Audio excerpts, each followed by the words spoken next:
ప్రస్తుతం వైఎస్ఆర్ కాంగ్రెస్ పార్టీ కార్యాలయంలో జూపూడి ప్రభాకర్ మీడియాతో మాట్లాడుతున్నారు. ఇప్పుడు లైవ్ లో చూద్దాం. దోషుల్ని శిక్షించాలని కోరుతున్నారు.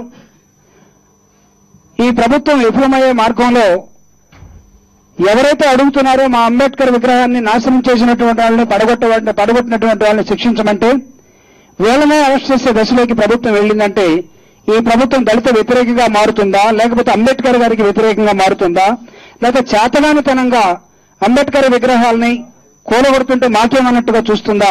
ఈ ప్రభుత్వానికి బాధ్యత లేదా? ఈ ప్రభుత్వం ఎటుపోతుందని వైఎస్ఆర్ కాంగ్రెస్ పార్టీ ప్రశ్నిస్తున్నది.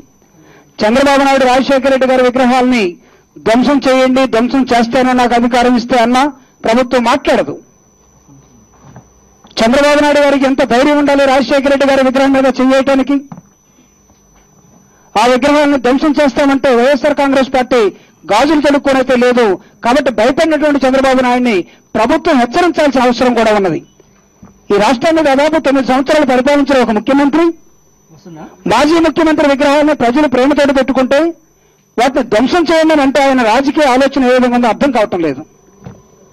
ఇది చివరికి అందరికీ లోకం అన్నట్టుగా దళిత నాయకుడు అయినటువంటి డాక్టర్ బాబాసాహెబ్ అంబేద్కర్ విగ్రహాల్ని దుండగులు ముసుగులో అర్ధరాత్రిలో ఏకూజాన ధ్వంసం చేసిన విధానాన్ని వైఎస్ఆర్ కాంగ్రెస్ పార్టీ తీవ్రంగా పరిగణిస్తుంది. వైఎస్ఆర్ కాంగ్రెస్ పార్టీ వెంట దళితులు ఉన్నారని గ్రహించి ఈ దళితులకి మిగతా వాళ్ళకి గొడవలు పెట్టాలని దీన్ని ఎవరు ఏ విధంగా చేశారో ఈ కుట్రను వెలికి తీయాలని ఈ ప్రభుత్వాన్ని డిమాండ్ చేస్తున్నాం. దయచేసి మీరు రాష్ట్ర వ్యాప్తంగా ప్రెస్ మిత్రులకి, మీడియా మిత్రులకి నా అభ్యర్థన ఈ విషయాన్ని రాష్ట్రానికి మొత్తానికి తెలవాల్సిందిగా కోరుతున్నాం.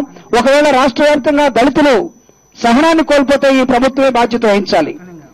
మీరు అనుకుంటున్నారేమో ఈ రాష్ట్రంలో కానీ ఈ దేశంలో కానీ అంబేద్కర్ గారి విగ్రహానికి ఎక్కడ అవమానం జరిగినా ఈ దేశం అంతా ఒకటవుతుంది, ఈ దేశంలో ఉన్న పేదలంతా ఒకటవుతారు, ఈ దేశంలో ఉన్న దళితులంతా ఒకటవుతారు. అది అమలాపురంలో జరిగినా, లేకపోతే ఆత్మకూరులో జరిగినా, లేకపోతే కన్యాకుమారిలో జరిగినా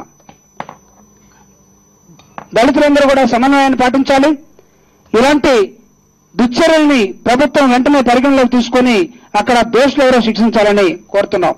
అదే క్రమంలో వక్ర మార్గంలో మాట్లాడుతున్నటువంటి చంద్రబాబు నాయుడు గారు, తెలుగుదేశం పార్టీ అధినేత, తెర వెనుక ఎక్కువ కాలం వినటానికి ఇష్టపడే ఒక నాయకుడు, తెర ముందుకు వచ్చి ప్రజల నమ్మకాన్ని ఏమాత్రం తీసుకోలేనటువంటి ఆ నాయకుడు ఎన్టీ రామారావు గారు ఉన్నప్పుడు తెర వెనుక, ఎన్టీ రామారావు దించాలన్నప్పుడు వెన్నుపోటు వెనుక నుంచి కొంతమందిని ముందు అడ్డం పెట్టి ఎంఆర్ కేసులో తన ముఖ్యమంత్రిగా ఉండి ఒక సిండికేట్ గా ఉండి వచ్చినటువంటి అన్ని బిట్స్ ను కూడా L1 L2 అని చూడకుండా వచ్చిన 5 బిట్స్ ని తనకు కావాల్సినటువంటి ఎంఆర్ ప్రాపర్టీకి ఇచ్చుకునే మార్గంలో ఎల్ఎన్టీకి తెలుగుదేశం ఆఫీస్ కట్టమని, లేకపోతే హైటెక్ సిటీ కట్టమని, ఇంకో వాళ్ళకి ఇంకొక రోడ్లు ఇచ్చేసి ఈ విధంగా చేసుకున్నటువంటి చంద్రబాబు నాయుడు గారు తెర వెనక ఉండటానికి ఇష్టపడే ఈ నాయకుడు తెర ముందుకి కోనేరు ప్రసాద్ ని తీసుకొచ్చి దుబాయ్ అల్యూమినియం అనే ఒక కంపెనీని ఈ రాష్ట్రానికి పరిచయం చేసి ఈయన హైదరాబాద్ నుంచి ముఖ్యమంత్రిగా ఉండి దుబాయ్ పోయినప్పుడల్లా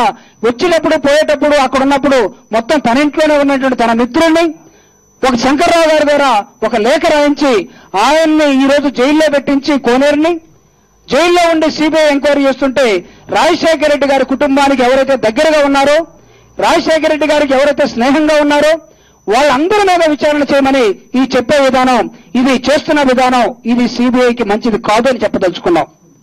సిబిఐ దేశానికి ప్రాతినిధ్యం వహిస్తున్నటువంటి ఒక సంస్థ. ఇది కాంగ్రెస్ పార్టీ హైకమాండ్ ఢిల్లీ లెవెల్లో వాళ్ళ కౌన్సిలంలో నడిచేటువంటి సంస్థ కాకూడదనేది మా అభ్యర్థన. ఢిల్లీ వాళ్ళు ఎలా చెప్తే అలా చేస్తున్నటువంటి ఈ సిబిఐ ఢిల్లీలో ఎదిరించినటువంటి మగాడు జగన్మోహన్ రెడ్డి గారు అయితే ఆ ఢిల్లీతో స్నేహం చేస్తున్న వ్యక్తి చంద్రబాబు నాయుడు చెప్పినట్టుగా సిబిఐ ఈ రోజు చేస్తూ ఉన్నది. ఈరోజు ఒక స్వాతంత్ర సమరయోధుడు ఏ విధంగా ఎంఆర్ ప్రాపర్టీలో 2004 కన్నా ముందు మీరు ఎందుకు విచారించారని సుప్రీంకోర్టుకి వెళితే 2004 నుంచి 2009 వరకు మాత్రమే మాకు విచారించమని హైకోర్టు చెప్పిందని చెప్తున్నారు. అయితే నేను అడుగుతున్న సిబిఐని, జగన్మోహన్ రెడ్డి గారి ఆస్తుల కేసులో 2004 కన్నా ముందు మీరు ఎందుకు వెళ్లారు? 2009 తర్వాత కూడా మీరు ఎందుకు వెళ్తున్నారు? అంటే చంద్రబాబు నాయుడు గారు ఢిల్లీతో కుమ్మక్కయ్యారా? చంద్రబాబు నాయుడు గారు సిబిఐతో కుమ్మక్కయ్యారా? లేకపోతే ఢిల్లీని వ్యతిరేకించినటువంటి జగన్మోహన్ రెడ్డి గారిని ఏదో ఒక విధంగా ఇబ్బంది పెట్టడం కోసం తెలుగుదేశం కాంగ్రెస్ ఒక్కటైపోయి ఈరోజు చేస్తున్న విధానం ఎంఆర్ ప్రాపర్టీస్ ఆర్చుడు, ఎంఆర్ ప్రాపర్టీస్ ని హైదరాబాద్ కి పరిచయం చేసిన వ్యక్తి, ఈ సిండికేట్లో తెర వెనుక నుంచి ముఖ్యమంత్రిగా ఉండి కూడా ఎవరికి తెలియకుండా నడిపించినటువంటి గనుడు చంద్రబాబు నాయుడు గారు. నేను అడుగుతూ ఉన్నా, ఎంఆర్ ప్రాపర్టీస్ రాష్ట్రానికి రాకముందు ఆ ప్రాంతంలో ఉన్నటువంటి భూములు మీ భార్య గారి పేరు మీద 1 కోటి రూపాయలకు 1 ఎకరం మీరు అమ్మలేదా? ఎంఆర్ ప్రాపర్టీస్ మీరు తీసుకొచ్చి ప్రభుత్వ భూములు, పేద భూములు ప్రభుత్వం లాక్కొని వాళ్ళకి 25 లక్షలకే మీరు ఆ భూమిని కట్టబెట్టిన దీనిలో అర్థం ఏంటి? 29 లక్షలకి అంటే మీ నాటకాలు ఎవరికి తెలియకూడదని ఎల్వన్ అనే ఒక పేరు చెప్పి ఎంఆర్ మిగిలిందని ఏ విధంగా అధికారంలో ఉన్న నాయకులు ప్రభుత్వం అనుకుంటే ఏ విధంగా చేయొచ్చో మా అందరికి తెలుసు. బిడ్లు ఎలా ఉంటాయో ఒక ఉద్యోగస్తులుగా తెలుసు. ఎల్వన్ ఏ విధంగా బయటికి తీసుకురావాలో తెలుసు. మీరు ప్రభుత్వం ఒక కుసంస్కారంతో మీరు చేసినటువంటి ఆ విధానాలన్నీ కూడా బయటకు వస్తాయని, జగన్మోహన్ రెడ్డి గారినేమో ఇరికించాలని, జగన్మోహన్ రెడ్డి గారినేమో ఉక్కిరి బిక్కిరి కాకుండా చేయాలని కాంగ్రెస్ తో అతను విరోచితంగా పోరాడుతూ ఉంటే ఢిల్లీతోటి మీరు వాళ్ళతోటి కుమ్మక్కైపోయి సిబిఐ తోటి స్నేహం చేస్తూ చంద్రబాబు నాయుడు గారు స్టేలు తెచ్చుకొని మీరు ఈరోజు కులుకుతున్న విధానం ఈ రాష్ట్ర ప్రజలు గమనిస్తున్నారు. జగన్మోహన్ రెడ్డి గారు ఒక ఛాలెంజ్ విసరడం జరిగింది. నా మీద సిబిఐ ఎంక్వైరీ జరుగుతుంది, మీరు నిజాయితీ పరులైతే సిబిఐ ఎంక్వైరీని ఎదుర్కోండి, నా ఆస్తులంటే మీ ఆస్తులంటే తెలుసుకోవడం కోసం ఈరోజు జగన్మోహన్ రెడ్డి గారు ఛాలెంజ్ చేస్తున్నారు. ఆ ఛాలెంజ్ ని ఈరోజు ఎదుర్కోవాలని కూడా మేము కోరుతా ఉన్నాం. జగన్మోహన్ రెడ్డి గారు నిరంతరం ప్రజల్లో ఉండి దాదాపు 17,000 కిలోమీటర్లు ఈ రాష్ట్రంలో ఈ తిరుగుతున్నటువంటి ఒక మహానేతగా, ప్రజలు అర్థం చేసుకున్న ఒక వ్యక్తిగా, అన్ని వర్గాల ప్రజలు జేజేలు కొడుతూ తిరుగుతూ ఉంటే ఆ నాయకుడికి కావాలనే ఈరోజు మీరు సెక్యూరిటీ మొత్తాన్ని కూడా తగ్గించిన విధానం కనబడుతున్నది. బుల్లెట్ ప్రూఫ్ కారును తీసేసి ఒక అంబాసిడర్ కారును పెడుతున్నారు. అతను ఉన్నటువంటి పోలీస్ యంత్రాంగాన్ని ఇచ్చేసి వాళ్ళందరినీ కూడా విత్డ్రా చేసుకున్నారు. అంటే మీరు ప్రజాభిమానం కలిగినటువంటి ఒక నాయకుడికి రక్షణ కల్పించడానికి విఫలమవుతున్న ఈ ప్రభుత్వాన్ని ప్రజలు ప్రశ్నిస్తున్నారు. ప్రజల తరపున నేను అడుగుతూ ఉన్నాను, జగన్మోహన్ రెడ్డి గారికి అరవిందరావు గారు ఉన్నప్పటి నుంచి ఈ రోజు దాకా 3 విడతలుగా మీరు చేస్తున్న ఈ సెక్యూరిటీని తగ్గించడం, బుల్లెట్ ప్రూఫ్ కారును తీసేయటం, మీరు చేస్తున్న విన్యాసాలు దేనికి దారితీస్తాయి? ఒకవేళ జగన్మోహన్ రెడ్డి గారికి ఎలాంటి ప్రమాదం ఈ రాష్ట్రంలో జరిగినా ఈ రాష్ట్రం మాత్రం అగ్నిగుండం అవుతుంది. ప్రజలు ఎవరు కూడా ఊరుకోరు. ఈ రోజు ప్రజల గుండెల్లో రాజశేఖర రెడ్డి గారి తర్వాత జగన్ అనేక వర్గాల ప్రజల్లో నిలిచిపోయినటువంటి విషయాన్ని గుర్తు తెచ్చుకోమని చెప్తున్నాను. ప్రభుత్వం ఒక నాయకుడికి రక్షణ కల్పించాల్సిన బాధ్యత ఉన్నది. ప్రభుత్వం తన బాధ్యతను వదిలేసి, తన బాధ్యతను విసిరేసి ఏ నాయకుడైతే ప్రజల ఆదరణ పొందుతున్నాడో, ఏ నాయకుడైతే రాత్రనక పగులనక ప్రజల్లో తిరుగుతున్నాడో అలాంటి నాయకుడికి రక్షణ కల్పించాల్సిన బాధ్యత ఈ ప్రభుత్వం మీద ఉన్నది. ఒకవైపు సిబిఐ కేసుల్లో అనవసరంగా ఇబ్బంది పెడుతూ, రెండో వైపు ప్రజల్లో ఉన్నటువంటి జగన్మోహన్ రెడ్డి గారిని మీరు గాలి వదిలేస్తే ఏమైనా ఎక్కడైనా జరిగితే మాత్రం దీనికి బాధ్యత ప్రభుత్వం వహించాలని కూడా నేను ఈ ప్రభుత్వాన్ని కోరుతున్నాను. ఈ రోజు ప్రభుత్వం ప్రజల చేత నిజంగా ఎన్నుకోబడిన ప్రభుత్వం అయితే, రాజశేఖర రెడ్డి గారు అధికారంలోకి రాకముందు తెలుగుదేశం అధికారంలో ఉండింది. రాజశేఖర రెడ్డి గారు ప్రతిపక్ష నాయకుడిగా ఉన్నప్పుడు ఎన్టీ రామారావు గారు ముఖ్యమంత్రిగా ఉన్నారు. కానీ రాజశేఖర రెడ్డి గారు అధికారంలోకి వచ్చిన తర్వాత ఎన్టీ రామారావు గారి విగ్రహాలను ఏ రోజైనా అవమానించాడా? ఎన్టీ రామారావు విగ్రహాలు కనబడితే దండం పెట్టిపోయినటువంటి వ్యక్తి రాజశేఖర రెడ్డి గారు. కానీ రాజశేఖర రెడ్డి గారి విగ్రహాలు కనబడితే మీరు అసహించుకుంటున్న విధానం, మీరు చూస్తున్న విధానం, ఇది ప్రజలు ఈ రాష్ట్రంలో గ్రహిస్తున్నారు. ఒక మాజీ ముఖ్యమంత్రికి కనీసమైన అవగాహన ఈ రాష్ట్రంలో ప్రజల హృదయాల్లో ఉన్నటువంటి మనుషులకి విగ్రహాలు ప్రజలు ప్రేమతో పెట్టుకుంటారు. చంద్రబాబు నాయుడు గారికి మతి భ్రమించినట్టుగా, చంద్రబాబు నాయుడు చాలా ఆత్రంగా ఉన్న వ్యక్తిగా ఈ రాష్ట్రంలో అనేక అంశాలను చూసి ఇబ్బంది పడుతున్నట్టు కనబడుతుంది. ఎన్టీ రామారావు గారు వర్ధంతి నాడు వాళ్ళ ఒక బావమరిది అటుపోయి ఒక బావమరిది ఇటు వస్తే, ఖమ్మంలో నామానాగేశ్వరరావు గారు ఎన్టీ రామారావు విగ్రహం దగ్గర గొడవ జరిగితే దాన్ని పురస్కరించుకొని ఎన్టీ రామారావు మీద నీకు కోపం ఉంటే, ఎన్టీ రామారావు విగ్రహాలు మీరు పెట్టకూడదు అనుకుంటే, ఎన్టీ రామారావు విగ్రహాలు చచ్చిపోయిన 10 సంవత్సరాలకి మీ ఊర్లో మీరు పెడితే మీకు ఏమాత్రం ఇష్టం లేకపోతే ఇష్టం లేకుండా ఉండండి. కానీ ఆ పేరుతోటి, ఆ పగతోటి, ఆ నెపంతో రాజశేఖర రెడ్డి గారి విగ్రహాలని ఎక్కడ పెట్టకూడదని, ఈ రోడ్లన్నీ నేనేసానని నువ్వేమన్నా గ్యాంగ్ మ్యాన్వా, లేకపోతే నువ్వేమన్నా ఇంకొక ఆర్ఎన్బిలో లేకపోతే పంచాయతీ రోజులో పనిచేసే ముఠా మేస్త్రివా? ప్రభుత్వంలో ఉన్న వ్యక్తి సరైనటువంటి పందంలో ఉండాల్సిన అవసరం ఉంది. ఆనాడు మీరు ప్రభుత్వంలో ఉన్నప్పుడు చంద్రబాబు నాయుడు గారికి వ్యతిరేకంగా రాజశేఖర రెడ్డి గారు పోరాడారు. కానీ ఎన్టీ రామారావు గారి విగ్రహాలను ఏ రోజు కూడా రాజశేఖర రెడ్డి గారు పెన్నెత్తి మాట అనలేదు. కానీ ఈ రోజు మీరు ఆ విగ్రహాలను ధ్వంసం చేయమనే ఒక ప్రక్రియని మీరు ఎంచుకొని రాజశేఖర రెడ్డి గారి విగ్రహాలకు ఒక సంకేతం పంపిస్తున్నారు. అవి పెట్టొద్దని, పెడితే అది ఫార్మల్ గా ఉండాలని, లేకపోతే పర్మిషన్ కావాలని, లేకపోతే ధ్వంసం చేస్తామని నేను అడుగుతున్నా. ఈ రాష్ట్ర ప్రజలందరూ కూడా డిసైడ్ అయి ఉన్నారు. రాజశేఖర రెడ్డి గారి విగ్రహాన్ని తంగడిగూడెం అనే వెస్ట్ గోదావరిలో జంగారెడ్డిగూడెం దగ్గర 16 సంవత్సరాల ఒక కుర్రవాడు రాజశేఖర రెడ్డి గారు రేషన్ కార్డు ఇస్తే, రాజశేఖర రెడ్డి గారు వాళ్ళ నాన్నకి పెన్షన్ ఇస్తే, రాజశేఖర రెడ్డి గారు వాళ్ళ నాన్నకి ఇందిరమ్మ ఇల్లు ఇస్తే, ఈ రోజు ఆ కుర్రవాడు దాదాపు 10,000 రూపాయలు ఖర్చు పెట్టి ఒక విగ్రహాన్ని పెట్టుకున్నాడు. చంద్రబాబు నాయుడు గారు ఆ కుర్రవాడి ప్రేమను ఆపగలడా? ఎన్ఆర్ఐజీపీ ప్రోగ్రాంకి వెళ్లి ప్రజలు కూలి డబ్బులు తెచ్చుకుని విగ్రహాలు పెడుతున్నారు, దాన్ని ఆపగలరా? ప్రజల గుండెల్లో ఉన్నటువంటి రాజశేఖర రెడ్డి గారి ఆ స్వరూపాన్ని తీసివేయగలరా? ఒకవైపు సిబిఐ తోటి కుమ్మక్కై, ఒకవైపు కేంద్రంతో కాంగ్రెస్ పార్టీ తోటి ఒక ఆలోచనలోకి వచ్చి శంకర్రావు గారు చాలా స్పష్టంగా చెప్పడం జరిగింది, నన్ను కేంద్రం వాళ్ళు సిబిఐ అక్కడ ఉన్నటువంటి హైకమాండ్ ఏమంటే నేను జగన్మోహన్ రెడ్డి గారి మీద కేసు వేయడం జరిగిందని చాలా స్పష్టంగా చెప్పడం జరిగింది. ఈ వాస్తవాలన్నీ కాదనగలమా? ఈ విషయాలు మీరు ముందుకు తీసుకెళ్లకుండా ఏ రోజైతే మీరు చేస్తున్నారో, ఈ రోజు ఒక ప్రెస్ మీట్ పెట్టి బైరెడ్డి గారు బెదిరిస్తున్నారట తెలుగుదేశం ఆఫీసులో, సాక్షి వాళ్ళు ఎలాంటి క్వశ్చన్లు వేయడానికి లేదని, సాక్షి వాళ్ళు ఇక్కడ తెలుగుదేశం ఆఫీసులో చాలా కుదురుగా కూర్చోవాలని, రాజశేఖర రెడ్డి గారికి వ్యతిరేకంగా మా ఇష్టం వచ్చినట్టు మేము మాట్లాడతాం, అవసరమైతే జగన్మోహన్ రెడ్డి గారిని నాతో చర్చకు రమ్మని మీతోటి జగన్మోహన్ రెడ్డి గారు చర్చకు వచ్చేది. చిన్న కామన్ సామాన్య ప్రజలతో చంద్రబాబు నాయుడు తోటి చర్చకు వచ్చే, లేకపోతే ఆయన అర్థం చేసుకోవడం కోసం నేను అడుగుతున్నా, చేతనైతే నేను టైం ఫిక్స్ చేస్తాను, జగన్మోహన్ రెడ్డి గారితో చంద్రబాబు నాయుడు చర్చకి రమ్మానండి, ఈ రాష్ట్రంలో అవినీతి భాగోతాన్ని చర్చించడానికి ముందుకు రమ్మానండి.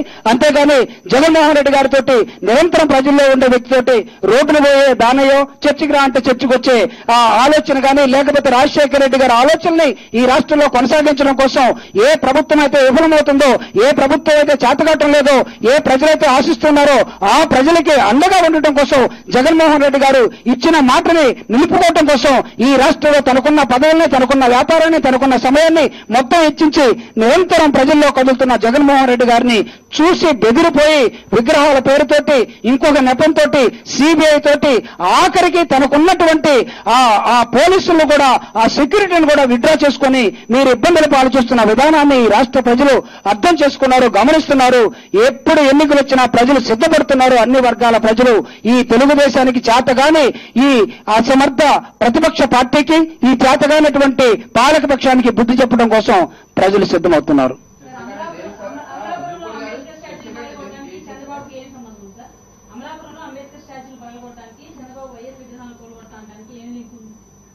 చంద్రబాబు నాయుడు గారు రాజశేఖర రెడ్డి గారి విగ్రహాలని కూల్చేస్తూ ఉన్నారు. ప్రభుత్వం దీనిలో కల్పించుకోలేదు.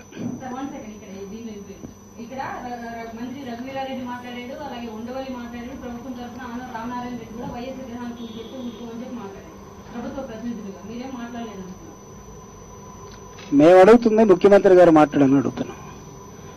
ఎందుకు మాట్లాడాలంటే ప్రభుత్వం హైకోర్టు ఎంఆర్ కేసులో కానీ, లేకపోతే ఇంకొక కేసులో కానీ హైకోర్టు ప్రభుత్వాన్ని మీ వాదనలు ఏమన్నా వినిపిస్తారంటే హైకోర్టు ఎక్కడ కూడా తన వాదన వినిపించలేదు. చంద్రబాబు నాయుడు గారికి వ్యతిరేకంగా ఎక్కడ కూడా ప్రభుత్వం కేసు ఫైల్ చేయటం లేదు. ఒక స్వాతంత్ర సమర యోధులు సుప్రీంకోర్టుకి వెళ్లి ఎంఆర్ ప్రాపర్టీస్ లో చంద్రబాబు నాయుడు కూడా విచారించాలంటే ప్రభుత్వం పలకటం లేదు. రాజశేఖర రెడ్డి గారి విగ్రహాన్ని ధ్వంసం చేస్తామంటే ముఖ్యమంత్రి గారు మాట్లాడాల్సిన అవసరం ఉంది. దీనికి చంద్రబాబు నాయుడు అక్కడ అంబేద్కర్ విగ్రహాలను ధ్వంసం చేశాడు నేను అనటం లేదు. ఏ దుండగులు చేశారో ఆ కుట్రను బయటకు తీయాల్సిన బాధ్యత ప్రభుత్వం మీద ఉన్నది. అక్కడ ఉన్నటువంటి రెవెన్యూ యంత్రాంగం మీద, అక్కడ ఉన్నటువంటి పోలీస్ యంత్రాంగం మీద ఆ బాధ్యత ఉంటుంది. దానికి ఆదేశాలు పంపాలి ప్రభుత్వం నుంచి, ఇక్కడ సెక్రటరియట్ నుంచి. చంద్రబాబు నాయుడు గారు అంబేద్కర్ విగ్రహాలని ధ్వంసం చేశాడు అనట్లేదు. మీరు సరిగా అర్థం చేసుకోలేదేమో. రచ్చకు ఒక రాజకీయాలు ఏ కోణంలో ఎప్పుడు ఎలా ఉంటాయంటే, రాజశేఖర రెడ్డి గారి విగ్రహాన్ని ధ్వంసం చేస్తామంటే చేయమవుతుందో చూద్దామని రాజశేఖర రెడ్డి గారి అభిమానులు ఈ రాష్ట్రంలో ఒక సవాల్ ఇచ్చారు. కానీ ఈ రోజు ఎక్కడది కనపడిందంటే అంబేద్కర్ విగ్రహాల మీద. అంటే వీళ్ళు ఎస్సీసీ ఎవరు మాట్లాడరు, అంబేద్కర్ విగ్రహాన్ని ఎవరైనా చేయొచ్చు. మేము చంద్రబాబు నాయుడు అనట్లేదు, మేము లేకపోతే ఇంకొకళ్ళు చేశారని కూడా అనట్లేదు. ఎవరు చేశారో వాళ్ళని వెలికి తీయాల్సిన బాధ్యత, వాళ్ళని కనిపెట్టాల్సిన బాధ్యత ఈ రాష్ట్ర ప్రభుత్వం మీద ఉంది. చంద్రబాబు రాజశేఖర రెడ్డి గారి కుటుంబం మీద కేసేస్తే పులోమని మొత్తం కదిలొచ్చారో ఏడేమవుతుంది?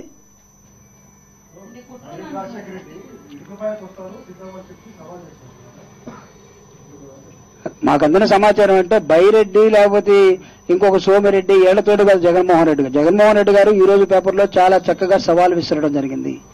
చంద్రబాబు నాయుడు గారు నేను అడుగుతున్నా,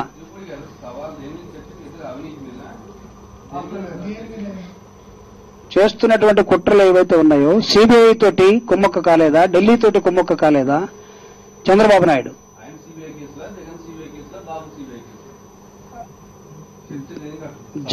జగన్ గారి మీద వేసినటువంటి సిబిఐ ఎంక్వైరీలు అసలు దోషిగా ఉన్నటువంటి చంద్రబాబు నాయుడు తప్పించుకొని తిరిగి మళ్ళా సిబిఐ తన మీద కేసేస్తే హైకోర్టు సిబిఐని విచారించమంటే దాని నుంచి స్టే తెచ్చుకొని బయటపడ్డారు. సుప్రీంకోర్టులో ఒక వ్యక్తి స్వాతంత్ర సమరయోధుడు వెళితే ఆ స్టేని అలా ఉంచి అతను చాలా స్పష్టంగా సుప్రీంకోర్టు ఆర్డర్స్ ఏంటంటే చంద్రబాబు నాయుడు కేసులను కూడా విచారించమని. అంటే ఆల్రెడీ ఢిల్లీతోటి వ్యతిరేకించి పోరాడుతున్న జగన్మోహన్ రెడ్డి గారి మీద ఒంటికాల మీద సిబిఐ లేస్తుంది, చంద్రబాబు నాయుడు లేస్తాడు.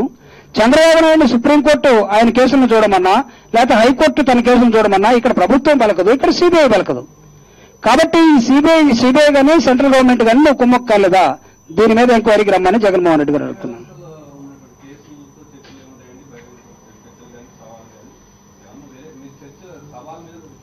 కుమ్మక్కుల మీద నేను చాలా స్పష్టంగా ఎమ్మెల్సీ ఎన్నికలు జరిగాయి. ఎమ్మెల్సీ ఎన్నికల్లో తెలుగుదేశం కాంగ్రెస్ కుమ్మక్కయింది. అవిశ్వాస తీర్మానం అసలైన సమయంలో పెట్టకుండా అసలైనటువంటి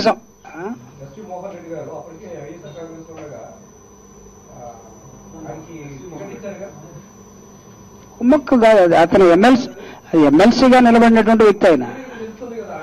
దాన్ని వదులుకొని బయటికి రావటం వేరు, అక్కడే ఉండి రాజకీయం నడపటం వేరు.